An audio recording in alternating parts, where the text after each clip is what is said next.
நாளை தைப்பூசம் விரதம் எப்படி கடைபிடிப்பது என்பது பற்றி இந்த வீடியோவில் பார்ப்போமா நண்பர்களே. தை மாதத்தில் வரும் புனிதமான தைப்பூச நன்னாள். பூச நட்சத்திரமும் பௌர்ணமியும் சேர்ந்து வரும் இந்த நாள் மிகச் சிறப்பானது.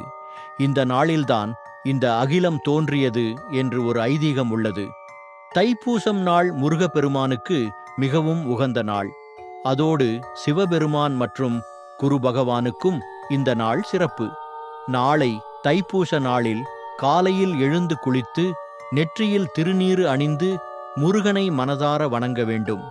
இன்றைய நாளில் கந்த சஷ்டி கவசம், கந்தர் அலங்காரம், கந்தர் அனுபூதி, திருமுருகாற்றுப்படை, திருப்புகழ், கந்த கலிவெண்பா போன்ற பாடல்களை மாலை வரை படிக்கலாம்.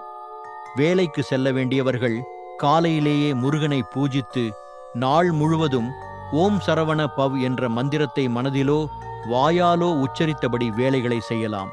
பல முருக பக்தர்கள் மார்கழி மாதத்தில் தொடங்கி நாளை வரும் தைப்பூசம் வரை 48 நாட்கள் விரதம் இருப்பார்கள்.